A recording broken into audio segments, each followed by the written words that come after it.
Okay, good morning, everyone. Let's get started. So first of all, we have released the homework 2, which is mainly about ensemble learning and a little bit linear models, which we're going to discuss today.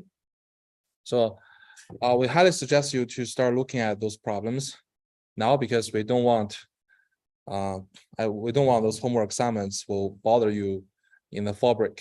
Right? The deadline will be 1 week after the fall break. So we sincerely hope that you'll enjoy your whole fall break. That's why we're trying to keep reminding you guys to do the homework assignments early. Right? Don't waste your fall break schedule. Okay. So in the last lecture, we talk about the first type of ensemble learning approach is called AdaBoost. So AdaBoost is a typical example of boosting algorithms. So what does boosting approach mean? It means that you're gonna iteratively reweight the training examples, right? And in each iteration, you feed the weighted training examples to some weight classifier you train, right? And then according to the performance of that weight classifier, you reweight those examples and now feed them to a new classifier again, right? So do this again and again, you collect a set of weight classifiers, then you do a weighted combination, you get your final model. So that's the key idea of the boosting approach. And AdaBoost is one typical example, right? It defines like what do we mean by reweight those examples, right? It is computed by, first we need to compute the weighted classification error, then compute this so-called alpha t value. Those alpha t value is the key for us to promote the weight for those examples that are incorrectly classified, or demote those examples which are correctly classified, right? So just follow this rule to reweight those examples and then do a normalization. And also this alpha t value serves as a vote of the final prediction. As the final prediction, you're gonna let each of your weight classifier to make a prediction, you give some vote. This vote is alpha t, right? And eventually you're gonna compute the total vote for positive prediction, negative prediction, and who the higher vote, the one who has higher vote wins, right? That's the idea, right? And I think the case step, the whole algorithm framework is relatively straightforward. But the case step is that, okay, you need to ensure you correctly implement your weight classifier training with the weighted training examples, right? So in our homework assignments, we just ask you guys to use decision tree. Just decision tree expanding one level. This is called decision sum, right? But just be careful. You need to figure out how to compute the information gain, Gini index gain, whatever, based upon the weighted examples, right? So the calculation is exactly the same as we discussed about the fractional account, right? So that's why we kind of emphasize the details about fractional account computation in our previous lectures. Right? Okay, so I'm gonna skip those details which we have discussed previously. And the typical behaviors of the AdaBoost is that, okay, even your training error can go down to 0, you usually won't see the lift of the test error. So it's very interesting phenomenon of behavior of the AdaBoost, and you will see that exactly the same when you test your own AdaBoost on the data set. Of course, because our data set is small, it doesn't have too many features, you won't see like 0% of training error, but the training error is relatively very small. But you see that if even your training error keeps going down or keep maintaining, your test error will be look like exactly like this. Okay, so today we're going to talk about another type of ensemble learning approach. It's called bagging. Right? You see that bagging is even more straightforward to implement. Right? But later we'll discuss why. Right? We will give a little bit analysis based on the statistics knowledge we have reviewed before to analyze why you simply train a bunch of strong classifier and do the average can effectively reduce the generalization error. Okay. This is known as bias and variance trade-off.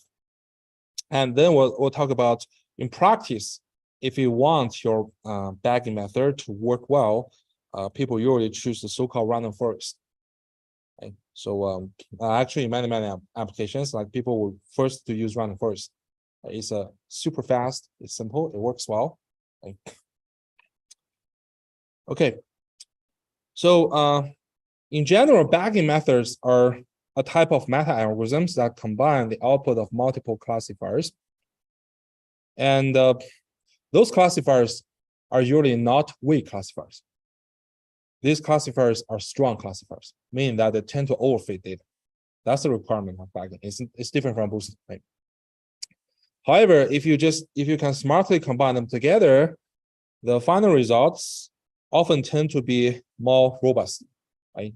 And bagging is showing to be a very effective practical strategy to assemble a bunch of classifiers. Like in 2009, the 1 million Netflix prize was won by a John ensemble model. So here, let us first take a look at the general framework of bagging. Right? So it's bagging. It is actually short for bootstrap aggregating. That's where this bagging comes from. Right? So the algorithm framework is as follows. Right? Suppose we're given a training set with M examples, and we're going to repeat this procedure, like these iterations or runs, whatever, to big T iterations, right? And for each iteration, we're going to draw M prime samples uniformly with replacement from the training set. Then we use this M prime samples as the training data to train a classifier. We denote the classifier by CT. Okay. So I'll ask, what does it mean by uniformly with replacement? Uniform sampling with replacement. What does it mean? It sounds like a jargon. It's like term, right?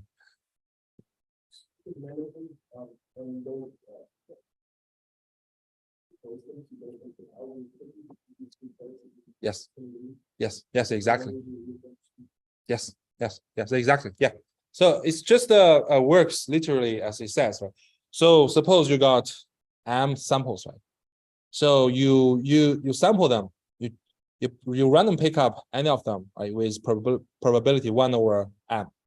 It is uniform distribution, right? Once you pick up some, say sample A, right? You pick up, that does not mean you should kick off sample A from your sample set. You just place it back, and do that again.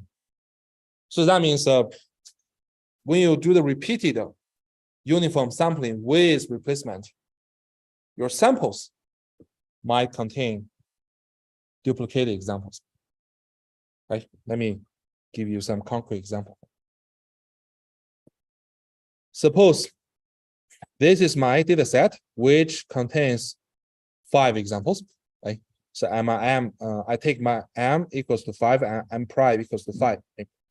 So if I do uniform sampling with replacement, that means, okay, I'm going to use the equal chance to random pick up those examples, right? And for example, at first time I pick up X1. Then I'm for the next time, I'm still having the equal chance to pick up X1. I'm not going to kick X1 out. Does it make sense? Right? And that means in the next sampling, I might still pick up X1. Okay? Here are a few examples. Like this is one sample of one procedure of the sampling, right? So you can see that in the first step, I got X1. Okay? And after that, because X1 is still in the original data set, okay? When I do the sample again, and I got sample one, X1 again, right? And next time I got X2, X4, and fifth time I got X2. So this is called uniformly with replacement, right? If you see some procedure named like uniform without replacement, so that means, okay, if you pick up a sample, you just rob it. You want to place it back in your pool. So next time you won't draw the same sample again. Any question? Everyone's comfortable with this? Okay. So if your M prime, meaning the size of your resampled data is the same as the original data set, then your resampled data set is called a bootstrap of the original data set. So the bootstrap is this is a term. It's used in statistics. It just says, okay, let me create an empirical distribution based upon the original data set, where each sample has an equal chance to be selected, right? And then I use that empirical distribution to sample until I got the same number of examples. So that new data set is called a bootstrap. Okay. So a second example bootstrap sample will be like this, right? So you can see that in the first step, I pick up X2, right? Because it's with replacement, I mean, X2 is still in the original data set. The next time I pick up a bit again, and X2 is selected again, right? And X3, X4, X5, right? Third bootstrap sample like X1, X3, X5, X5, X4. Right? So yeah, so the key insight here is that, okay, I'm gonna draw the same number of the training examples uniformly with replacement from the original training set. But you can see that for each iteration, their resampled training set can vary. Right? They do not necessarily be the same. And then for each resampled training set, I'm gonna train a different classifier. Right? And after I finish big T iterations, that means I have collected big T classifiers. I construct a final classifier by taking the votes from each single classifier. That's it. And the vote is the same for everyone. So that's why we do not explicitly calculate like some counterpart to alpha T values as in AWS. Right? So we can see that all those big T iterations can be done in parallel, right? Because they're not depending on each other. It's not like AWS or a boosting algorithm. Like I need to weight the construction of the previous round weight classifier, right? Because my reweighting is based upon its performance of the previous weight classifier, right? But here, each iteration is totally independent to other iterations. Right? Because what I do is just, okay, I'm gonna resample the training set by using this rule, uniform with replacement, and just train it. So that means if I do bagging, I can do it in parallel.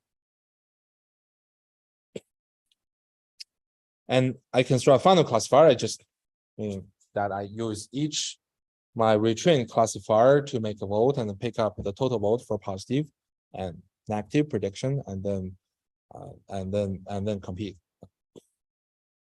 So any question regarding this framework? I feel it's even more straightforward than boosting, right? So here is the short summary of the bagging approach before we try to analyze why this simple idea works well.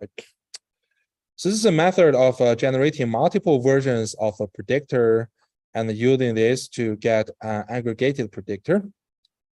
So it's just the average over the versions when predicting a numerical output, right? Meaning that if you do the regression, well, you don't take vote, you just look at the regressor outputs of each classifier, just to not classifier regressor, and then you just average, right? If you do classifier, you just do the vote, right?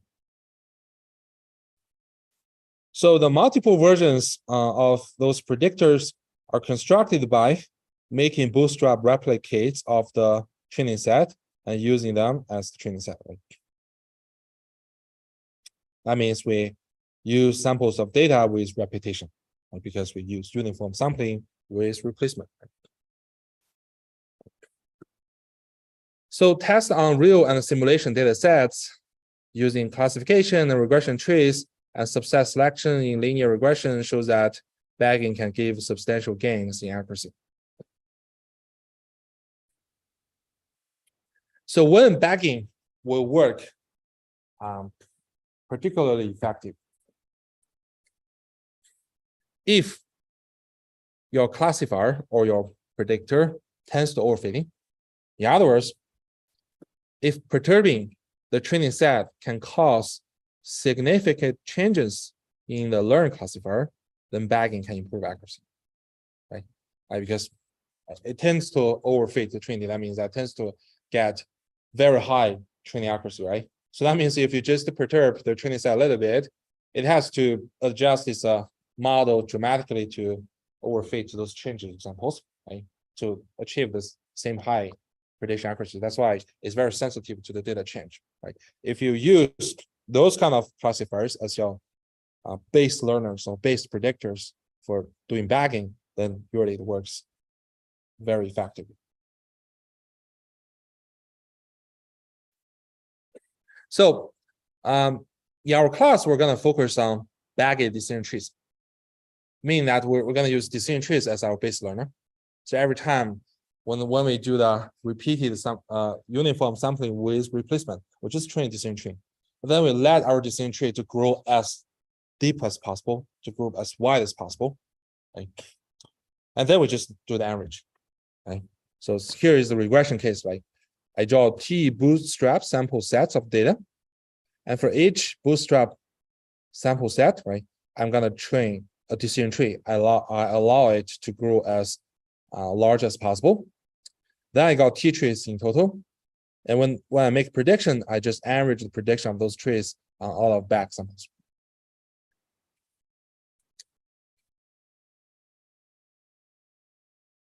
So now we can look at the bagged decision trees pseudocode. Right? Suppose we're given a training set with M examples. We choose to run our bagging learning with big T iterations.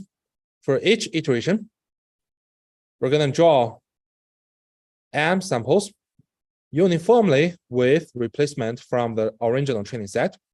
I got a new resampled training set denoted by XTYT. Okay?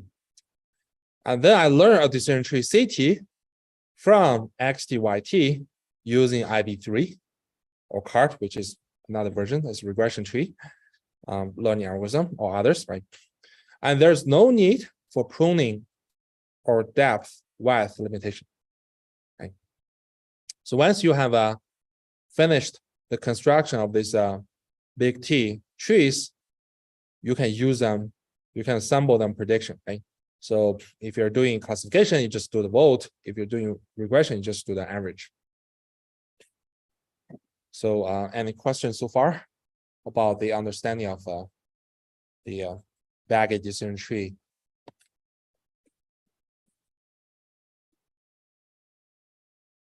Yeah, uniform with replace means you sample them uniformly, but once you get one particular sample, you do not kick out from the pool. You just place it back. And next time you do the sampling again, you have the same chance to pick up that sample you have already sampled. So that's why in your resampled training set, you may have repeated samples. That's the key idea about uniform with replacement. Right. So anyone else need my clarification? So part on the classification, is it each classifier gets like one vote? Yeah, one vote. Yeah. Each classifier get one vote. They're treated equally. That's why we don't count like alpha T, those weights. Yeah. That's the typical choice. I mean, you want your resample data set to be of the same size as the original training set. Other question?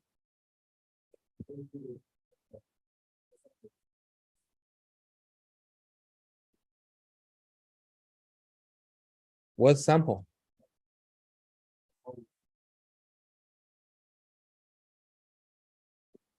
Oh, that's for the regression. Like, for example, if you want to regress some continuous labels, right? So then, for example, your task is to predict temperature. Temperature is continuous value. You construct a set of regression decision trees.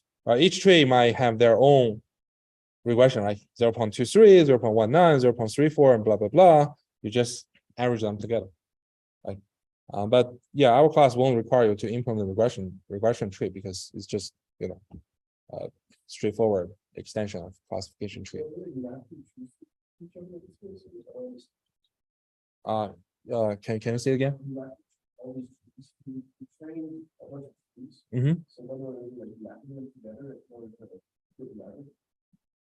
What do you mean mapping them together? No. You don't merge those trees. Those trees are just separate, independent. You can imagine like you create 10 trees, right? And for a test example, you just throw this example into each of your 10 trees. You got 10 labels, right? You just vote the total positive, total negative, and see who wins. Yeah. You don't merge that. It's not that complicated. Average? Yeah, average is the same thing, right? So look at this figure. We got this many trees, right? Each tree just do a prediction. This is for regression. Yeah. That's for regression. Regression, you do average, right? If a classification, that means this is 1, 0, 1, 0, 1, 0, something like that. You just vote the total number of positive prediction, total number of negative prediction. You see which one outweigh the other one, right? Okay. Yeah. Any other question before we proceed to a little bit formal analysis?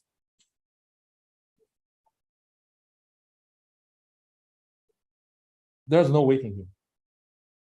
You just you can imagine that, okay, once I got this resample data set, right? I just threw them into my ID3.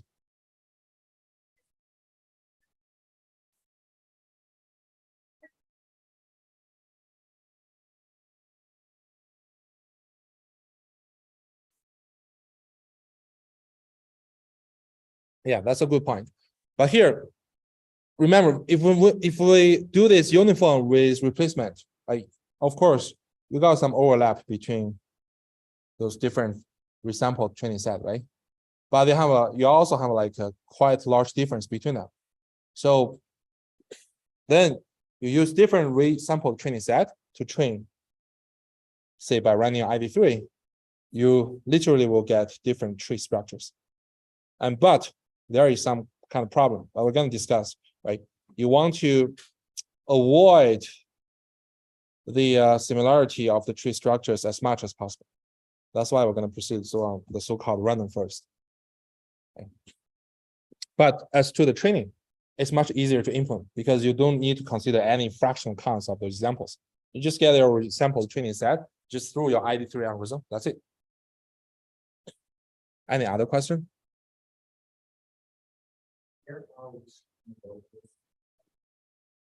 Yeah, we really want the classifier to be as strong as possible.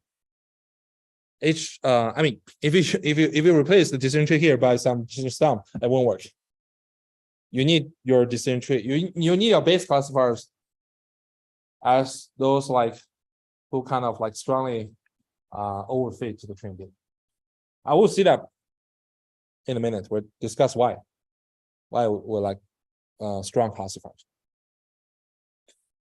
Another question regarding the algorithm details. Okay, perfect. So now we want to analyze, right?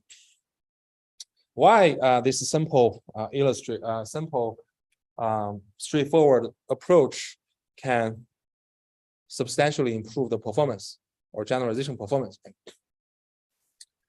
intuition is that, okay, if you just aggregate more predictors together, you're gonna have a more reliable, more robust prediction, right? But why, right? Here, I want to analyze it from a regression perspective. This is just for convenience, right? So the same insight is reflected in a classification case. So suppose, let us denote our training data by D. So here the insight is that D is random variable, right? Because every time you collect the training data set again, your D varies, right? It is determined by some underlying complicated data distribution, which we do not know, right? And we denote the learned predictor by H and the ground truth target function by F. Now, given a new test example, X star, right? And it's just generated from, from the same data distribution as well, right? We assume that, okay, this new test example is fixed and constant, right? Now I want to say, okay, what is the squared error average over all possible training data? And then you can get, your prediction, right?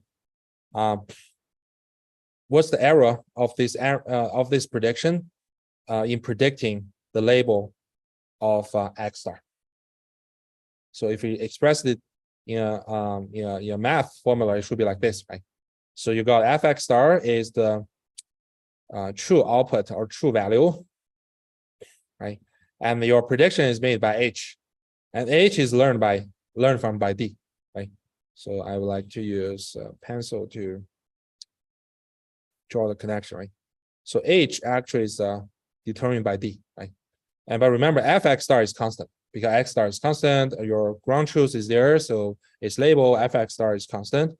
So the varying thing is H. It is very along with the training data.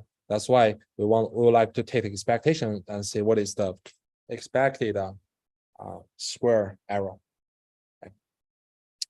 So now let us try to analyze this expected square error. Right? So we know that inside this expectation is a square, right? So a commonly used trick is that, okay, I'm gonna subtract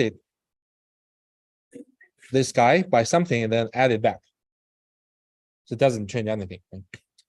I subtract my ground truth value label by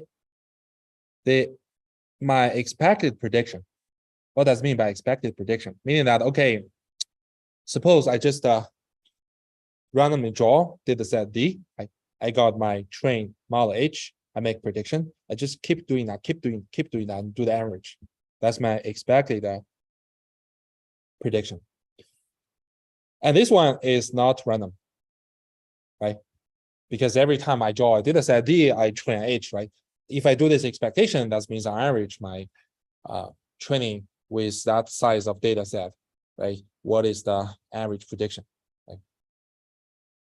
And then I add back this expected prediction. So that will be canceled, right? And then I subtract it by H of X star and take a square. So now I can expand this square, right? So it gives you 3 terms.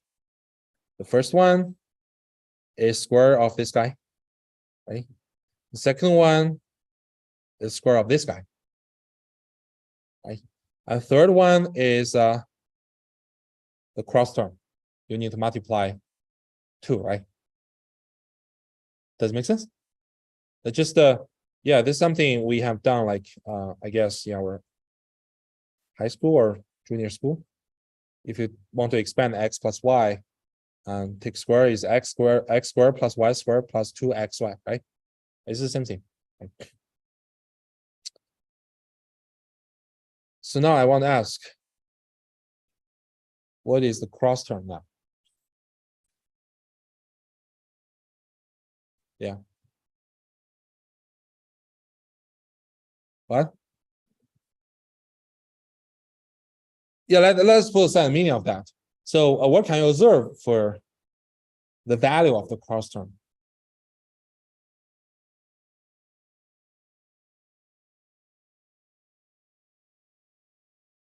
Any observation?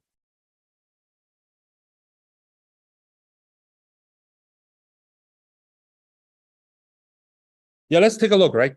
So in the cross term, right, you're gonna take expectation over this cross term, right? So first,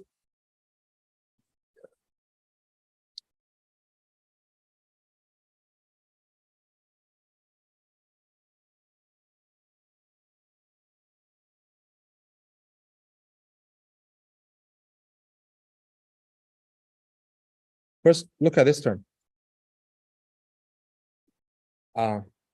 This subtraction, right, is it a random variable? Why is it a random variable? F of x star is not a random variable, right? X star is fixed, and f, the ground truth function, is not a random function. So this is just the true value, true label, right? And this one, expectation, we're already taking expectation over h, so it's not random variable as well. So that means the first parenthesis pair, right? They're just constant. Does it make sense? Right? So that means your expectation outside like doesn't have any effect about this constant factor, right?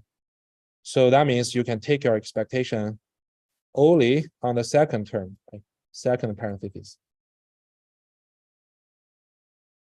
Does it make sense? Right?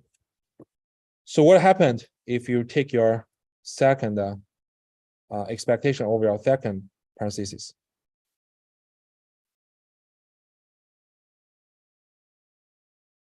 Any observation?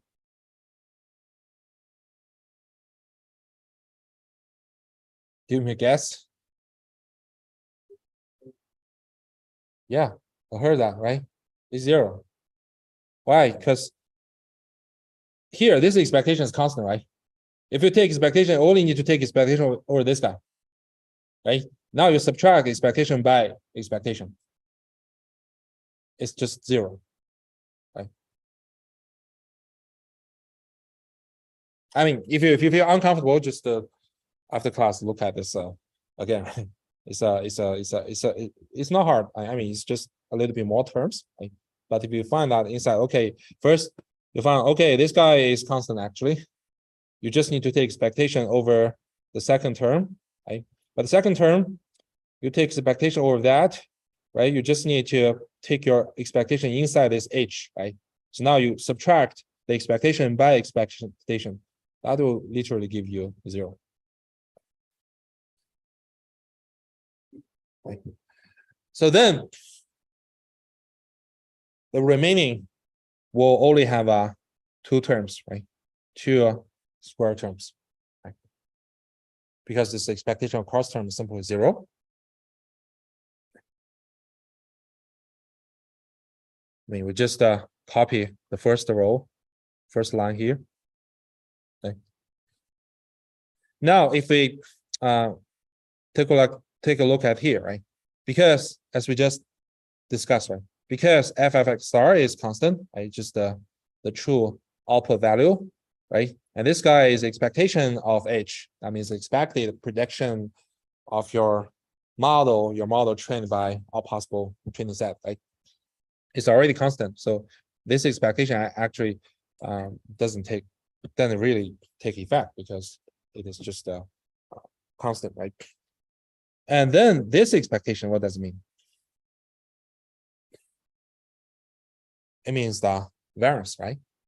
So remember, this is what we have reviewed in our homework 0. This is the definition of variance, right? The variance is the expectation of the square difference between the random variable itself and its mean, right?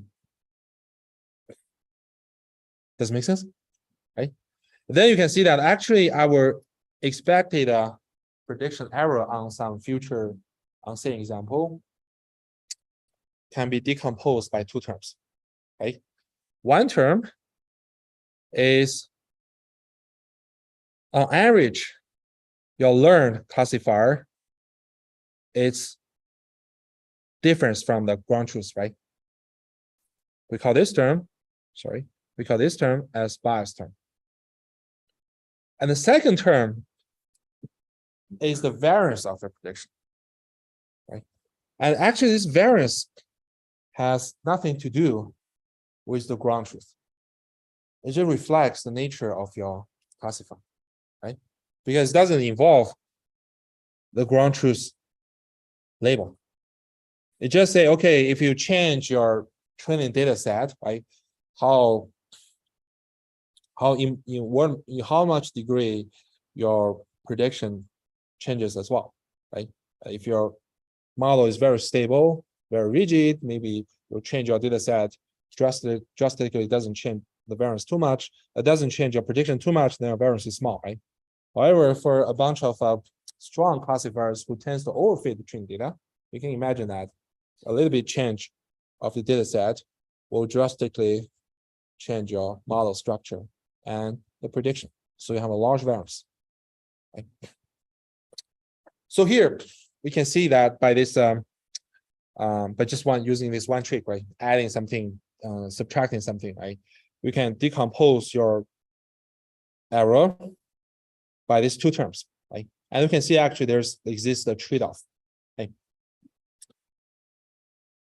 In principle, the more complex the model you have, because every time you try your best to overfit the training data, you try your best to fit the training data to be like 100% accuracy. So on average, you will expect that when you vary different set of training data, right? Your prediction is always approaching the true label. So bias term will be small. However, your generalization error not only depends on this bias, right? It also depends on the variance, meaning that how stable a prediction will vary the data set. So that gives you some kind of trade-off, right? The more complex model you have, the smaller bias you have. However, the larger variance you have. On the other hand, if your model is not that complex, meaning that it doesn't always guarantee you like 100% prediction, training prediction accuracy, right? So that does not necessarily mean that your model is bad, because although it has a larger bias, its variance gets much smaller, right? Like linear models, as we'll discuss later, right?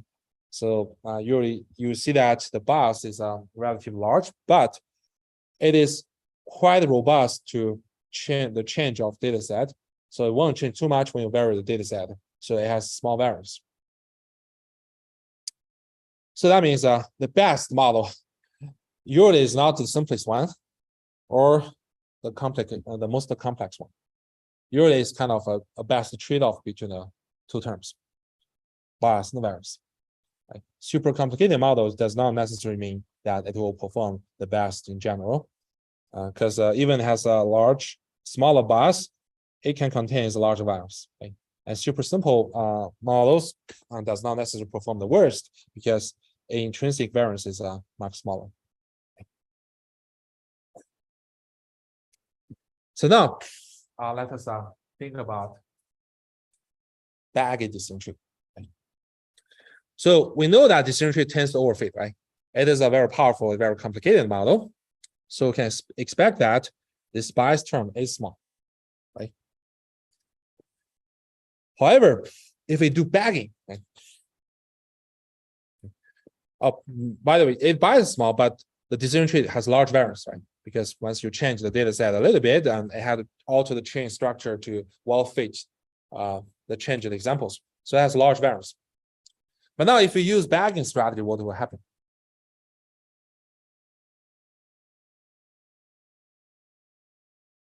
It won't necessarily be zero. It won't be that magic, but yeah, that's the case, right? Because my bagging decision tree is just doing an average of decision trees, right? So, if each single tree is expected, prediction won't be too much from the ground truth, right? Their average won't be too much, right? So suppose they follow the same expected mean, right? You do the average of the expected mean is the same, right?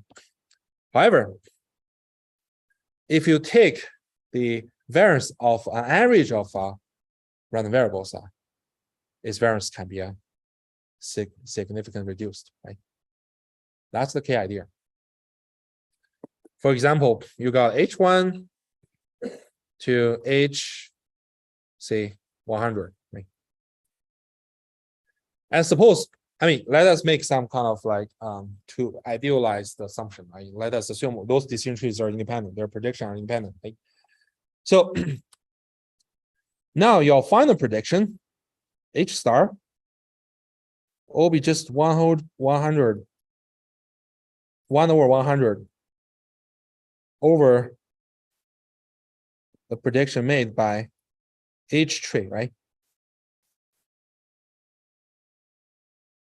So now you take the variance over this average prediction. How much would you like to reduce the variance? It will reduce by 1/10, right? Right. It's just our homework 0, right? That's the insight. So if I can average a set of strong classifiers prediction, right, I won't change my bias, or I change later my bias. But because I average a set of strong classifier, I can significant drop their variance. And then your overall square error over the general prediction, right, will be significantly reduced. So that's the justification why this simple bagging strategy works.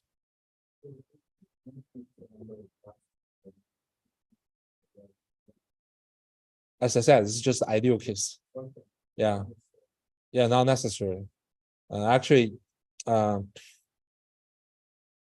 yeah, let me finish this, and I'll talk about that in 1 minute. Right. So, any question regarding this justification? Everyone's comfortable with that? Yeah. Here we just want to explain why this works, right? In your homework, you'll be asked to simulate this procedure and see how you average them and your variance is reducing. Right? And here we list the reference, like for 0, 1 case, meaning you're doing classification, how your generalization error can reflect the similar kind of bias and variance trade-off. Right?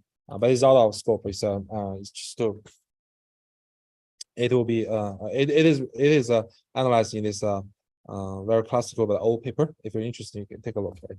But the idea is the same. Okay. So now I want to summarize, right?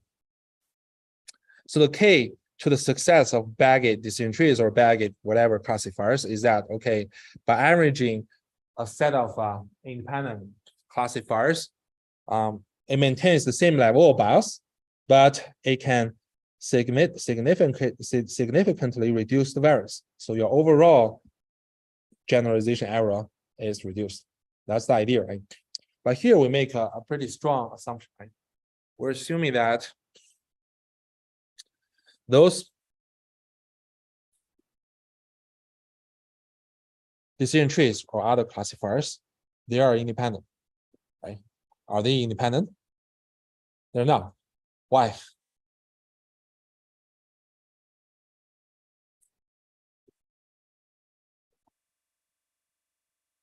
Yeah, the first thing is that because every retraining data set, right, is sample from original data set. Right? Although you do this uniform sampling with replacement, you still have a large chance to overlap.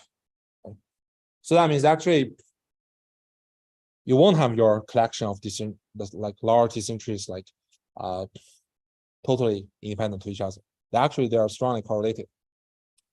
And that means when you calculate variance, you won't treat the summation inside the summation, each output prediction as independent. Right? So that means you won't really give like 1 over 10 reduction. Right? And even worse, in practice, you'll find that if inside your data set, there are some like strongly discriminant discriminative features. Even you resample the training set, they are constantly selected and used to grow the tree. As the result, your tree structures will largely overlap. That kind of even increase the dependency or correlation between those trees. Then you do the average, actually, it won't really reduce your variance. I imagine that, okay, I use the same tree to predict 10 times, right? And I do the average. What's the variance? The variance is the same as you use single tree, right? So that's why in practice, you won't assume that, okay, I really can get that ideal case. You really can make sure that your every tree is independent to each other. Right? And then the problem is that how do we avoid, or how do we reduce the correlation or dependencies between those trees as much as possible? Right? Then we're going to talk about random forest. This is the truly widely used bag edition trees. Right? So the idea is really smart, very simple, really smart. First, we're going to still draw T bootstrap samples of data. I mean, I'm going to just use uniform sampling with replacement to create different retrained data set. Right? However, when I run my ID3 algorithm or whatever other decision tree variance training algorithm, right? Every time I will draw a subset of available attributes at each split. I won't use the whole available attribute set. Every time, just randomly draw a subset of it. And then from them, I pick up the best one. Every time, if I want to decide to split the data set and grow new branches from the remaining attribute list, which could be large, right? I just random sample a small set. And then among the small set candidates, I just calculate their information gain, rank them, pick up the best one. Every time I do that. So you can imagine it will largely avoid the duplication of the testing features and branches. Right? So that's the idea. Now let us look at the detail. Right? So the main algorithm follows the same procedure as we discussed, right? So suppose we're given a training set with M examples. We have a feature set F, right? F is the whole set of the available attributes or features. And for each, then I just do big T iterations. Inside each iteration, I draw M samples uniformly with replacement. That means I got a resampled training set, right? And then I call this procedure. We call it random tree learner to learn decision tree. So what does this random tree learner algorithm do, right? It follows the same recursive data splitting and tree growing procedure. The only difference is that before we calculate information gain to pick up the best feature, right? I first randomly sample a very small subset of the current available feature set. I suppose current available feature set may contain 20 features, right? I just random sample 5 as my candidate. Then I just I denote by my much smaller candidate set by G, right? And then I just calculate information gain for each feature in G and pick up the best. And then I use that feature to split data set and grow the tree and and add the test branches and so on. And every time when I move on to the next subset and look at, okay, how many features are related are left, right? And through the remaining available features, I first sample a small set again. And then within that small set, I calculate information gain and pick up the best one. Right? I do it until my tree construction is finished.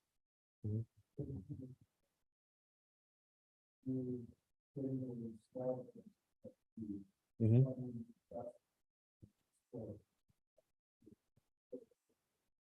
Yeah. I'm yeah. So let me draw some picture, right? So suppose at the current step, this is my data set, right? I got a set of available attributes. That might contain 20 features, right? And the original ID3 will ask you to calculate information gain of every feature in this A, right? But no, I don't do that. I'm gonna first sum a subset of A. I denote this as a G. And this G might just contain 5 features. Now I only calculate information gain of 5 features in G. I rank them. I pick up the best one to split my data set. And then, I grow the tree, I partition this data set into several subsets, right?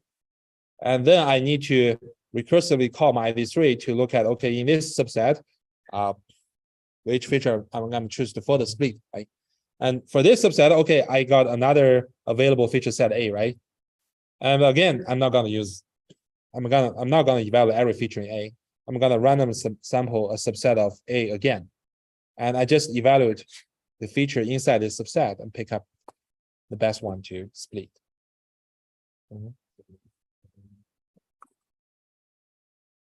Yes. All the other steps are exactly the same. So the only code you need to add, maybe just one line, is that okay, you got a for loop to look at every you're gonna for over every available attribute, right? Your attribute set, you just calculate information gain, right? But before that, you're gonna first sample a subset of features. You're gonna do your for loop over that subset G. Another question. Oh, this is your setting. This is some hyperparameter you choose. Like if you look at, if you got a chance to look at the source code of the scikit, they have the random forest, right? You can change that. You can change the size of G. Another question? Right. So you can see that because in every level, right, you expand your tree, you're gonna randomly sample a subset of features, right? And based upon that, you pick up that random feature. In this way, like you can largely reduce the chance that two trees are have a large overlap in terms of their structure, right?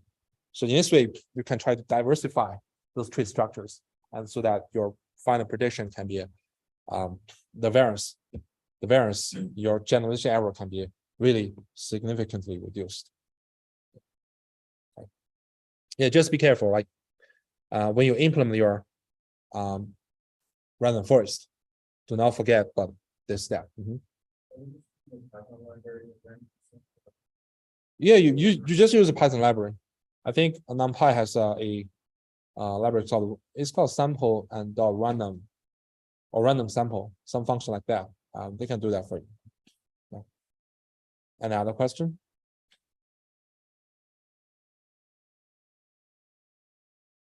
Okay, perfect.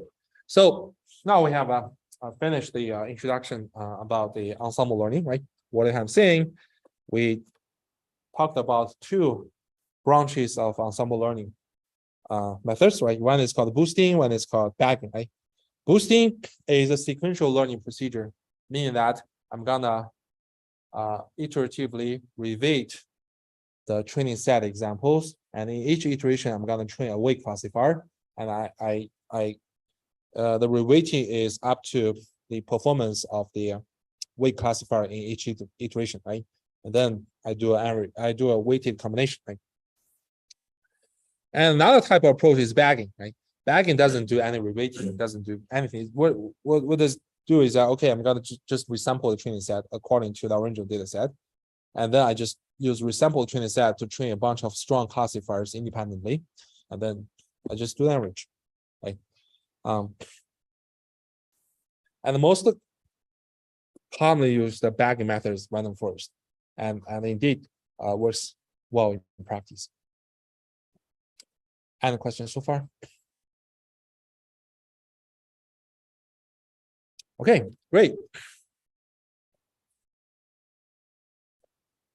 So next we're going to talk about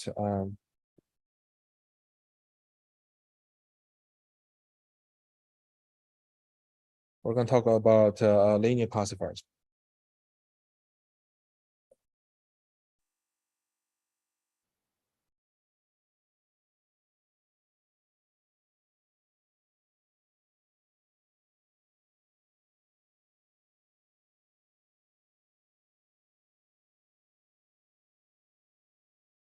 Okay.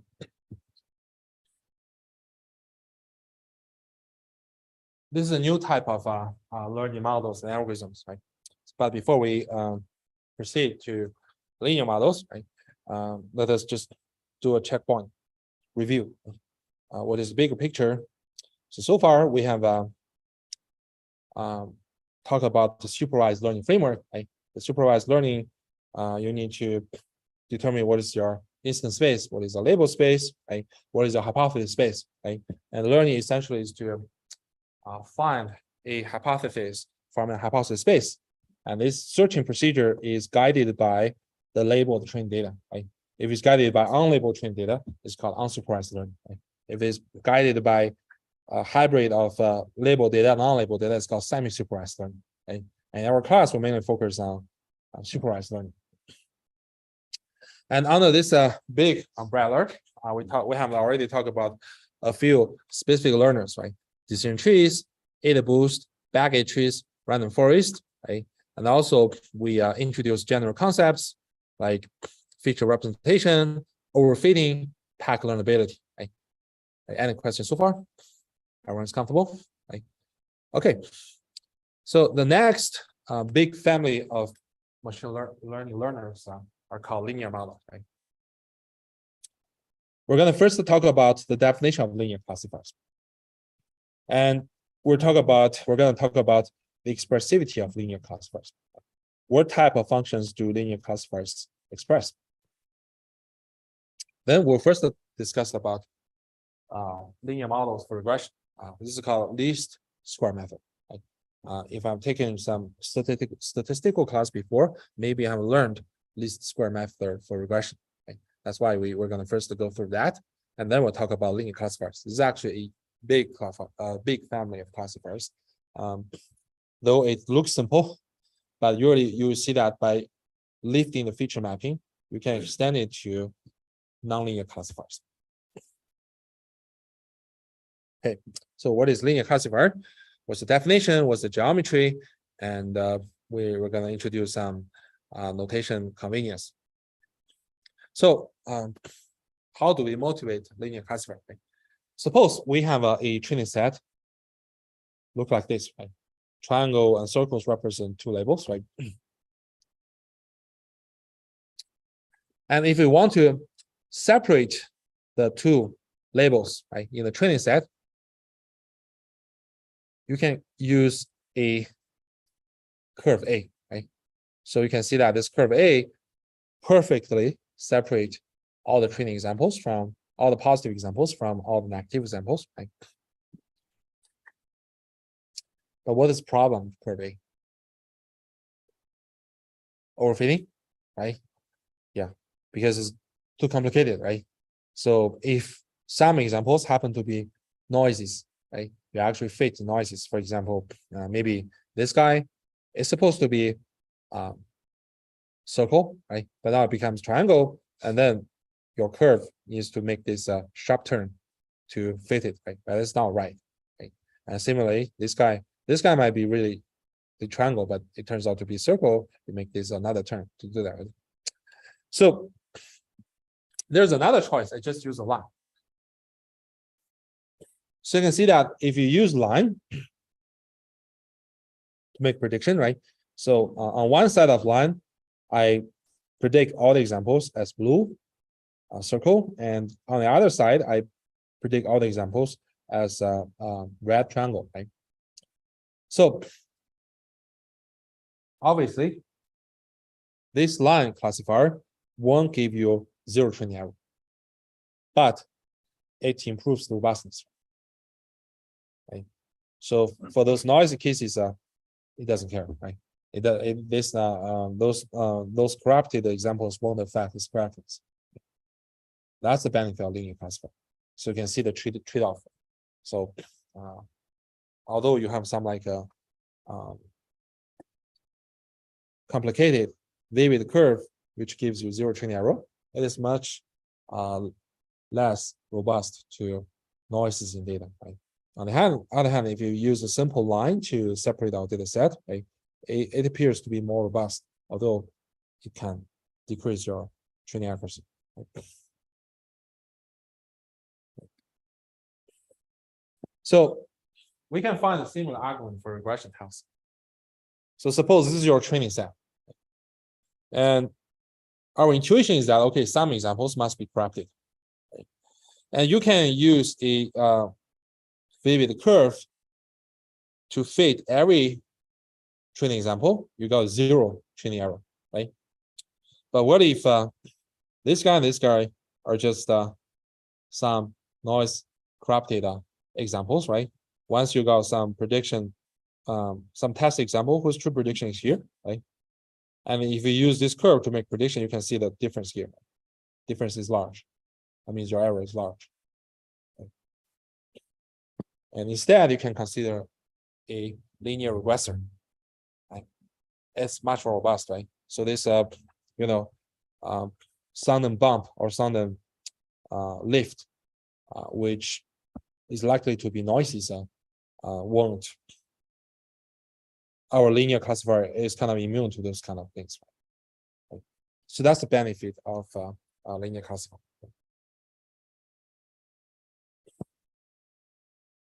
So now we give a formal definition of linear classifiers. Let us assume our input is an n-dimensional vector x, right?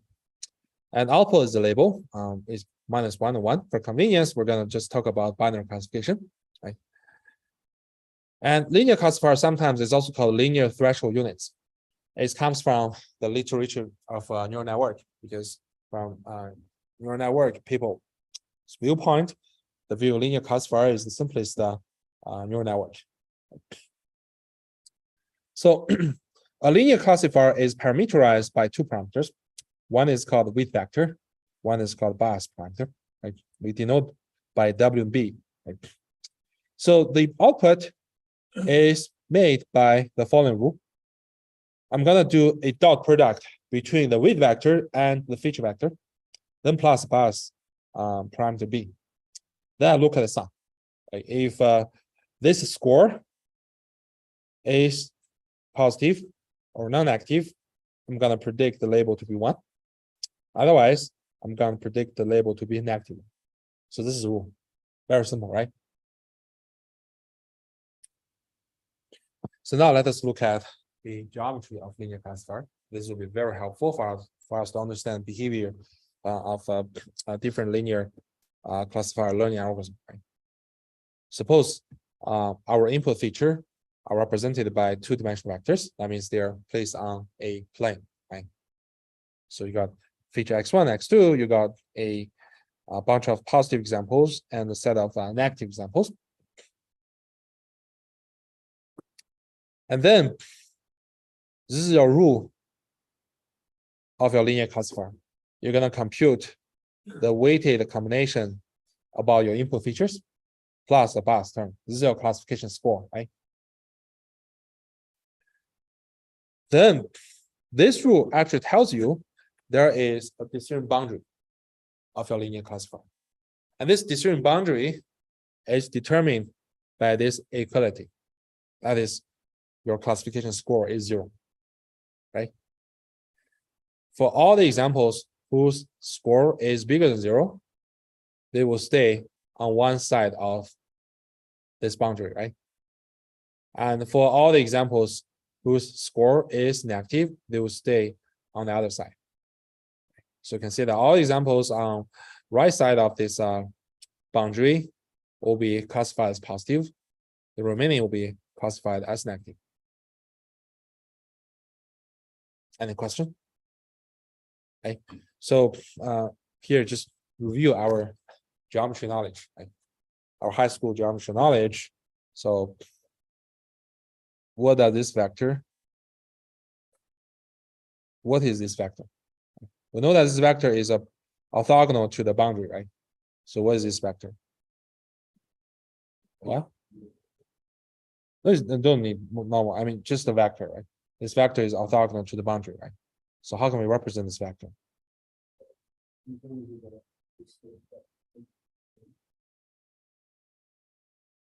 I guess it's not tangent, right? It's orthogonal. Tangent means that you have to in parallel to that, right? But how do we represent the vector which is orthogonal to this block?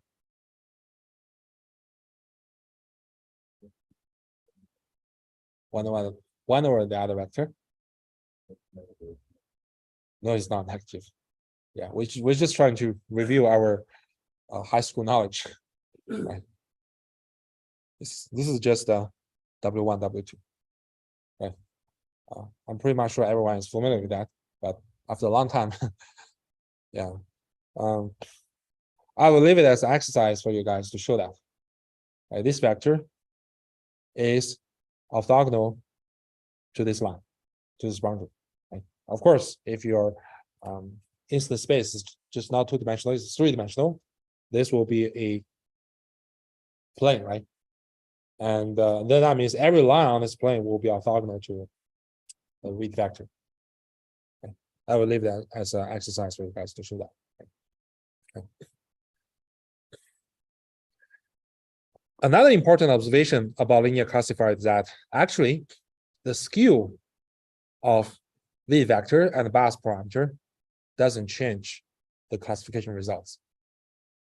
Right? You can multiply B, W1, W2 by 10. It won't change the classification result for every possible instance, right? Why? Why it doesn't change? Yeah, I don't care about the sign, right? Yeah, I multiply B, W1, W2 by 10. Will it change the sign? No, right? It just changes skew, right? Which we do not care. You found a prediction, right? Or you can multiply them by 0.1 or 0.001, right? It doesn't change at all. As long as you skew those parameters by a positive number, it doesn't change the decision, change your prediction at all. And it doesn't change the position of your decision boundary, right? Right, because the decision boundary is determined by this equation, right? You multiply the left-hand side, right-hand side by some positive number, it doesn't change at all. Okay. So this is a very, very important insight. Later we will talk about, when we talk about small vector machines, this insight will help you largely reduce the difficulty of the optimization. So in general, in n dimensions, right, a linear classifier represents a so-called hyperplane. Right? So you know that in three-dimensional, okay, this guy will be a hyperplane, right? Four-dimensional, well, I cannot draw that, but usually people will that as a hyperplane, right? This hyperplane separate the whole instance space into two half spaces, right? All the examples in one half space will be labeled as positive, and the remaining examples, which will stay in another half space, will be labeled as negative. Okay, any question regarding? Any question? I mean, about this geometry view of linear classifiers. Okay. And next thing I want to talk about is the notation, right?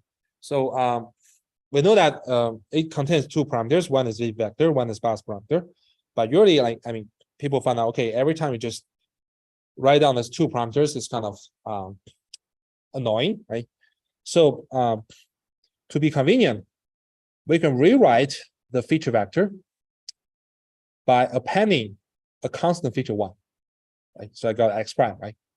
And then my width vector can be augmented with the Bayes parameter.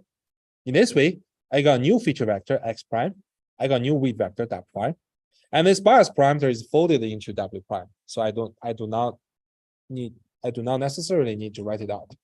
In this way, I can re-represent my input data by X prime, and then my model parameter by W prime. And then my prediction rule will be I just take the sign of this dot product between W prime and X prime. Okay. This is called simplified notation. Any questions so far? So yeah, we sometimes fold the bias term B into the input by adding an extra constant feature. But remember, we have the bias parameter there. This is just for convenience. Any questions so far? Okay, so coming up will be a set of linear classifier learning algorithm. Right? We're going to first talk about perception. You will see that it's an online algorithm. It's an error-driven learning algorithm. It only updates the hypothesis when there is an error. Then we'll talk about support vector machines. And then later we'll talk about the two probabilistic linear classifiers. One is called naive Bayes classifier. The other is called logistic regression. And you will see that they actually give two probabilistic interpretations about linear classifiers. Right? But in all the cases, the prediction is made consistent by this rule. You just look at the sign of your classification score, which is dot product between the weight vector, your feature vector, plus the bias parameter B. So what's the difference between regression and classification? If we want to do linear regression, we're doing the same thing, but we're gonna just output this guy, the score. I use that score as my prediction to regress the continuous output values. And the linear classifier, we want to use some sign function to determine whether I'm going to give a positive label or negative label. Right? If you want to do more than two categories, you can use different approaches. Like I might just not use sign, right? I might just use some thresholding function, like less than something. I'll output the label 0, and between a range, I will put label 2, and after some, I put the label 3. That's another common use strategy, right? Okay, so these are like a formal definition and introduction about linear classifiers. So next, we would like to know what functions do linear classifiers express. So, in other words, like how expressive linear classifiers are. We'll see that actually linear classifiers are good enough to represent quite many functions. We will mainly use Boolean functions as example, but unfortunately, linear classifier won't be able to represent all kinds of Boolean functions. But decision trees can, right? So actually, linear classifiers are less expressive than decision trees. So here we're going to give some examples, right? Many Boolean functions are linearly separable, though not all, right? But decision trees can represent any Boolean function. This is what we have discussed. Right? So the first example I want to show is the called conjunctions or disconjunctions. You see that they can be represented. Arbitrary conjunctions or disjunctions can be represented by a linear classifier. For example, suppose I got 3 Boolean attributes, right? My output is just a conjunction of all 3, right? And this table actually represents function. You know that only when x1, x2, x3 are all 1, your function value will be 1. In all the other cases, your function values will be 0. Right? How can we represent this function by a linear classifier?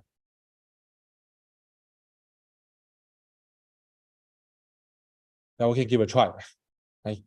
So from the conjunction, we know that, okay,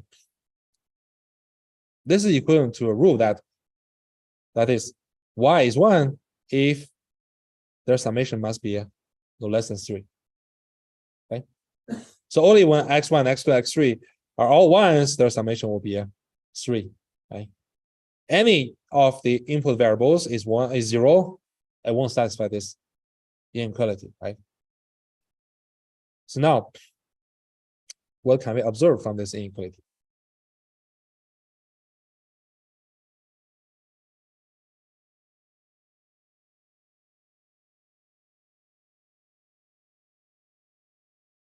We can construct a linear classifier, right? Right. So we can look at x1 plus x2 plus x3 minus 3, right?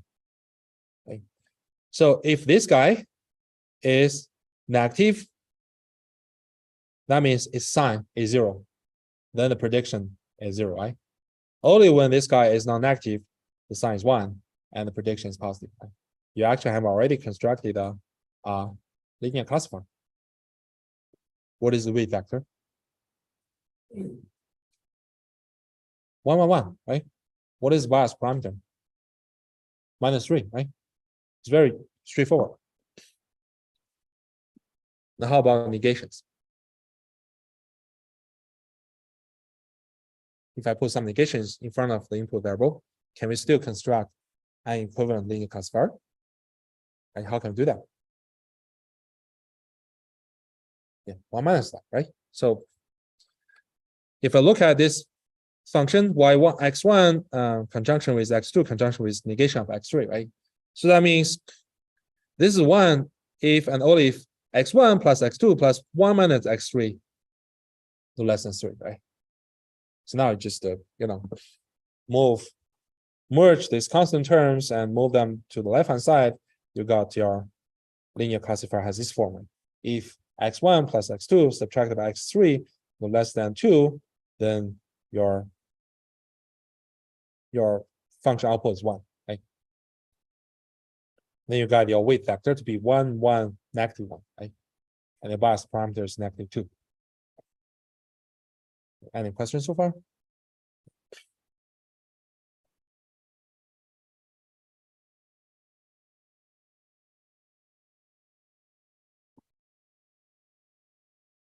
That's our definition. We want, if your score is non-negative, then your sign is 1. Yeah.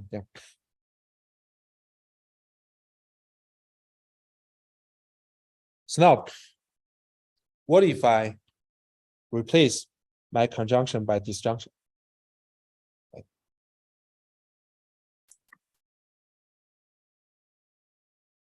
So my function now becomes x1 disjunction with x2 disjunction with x3. Can we do the same thing? How can we do that? Greater than 1, right? Yeah. So it just means, okay, if a replaced by disjunction, that means, okay, this guy is 1. If and only if x1 plus x2 plus x3 no less than 1, right? As long as one variable is 1, then the disjunction, the whole disjunction will be 1, right? And you can accordingly construct your linear classifier. Okay, yeah, let's stop here today and see you on next Tuesday.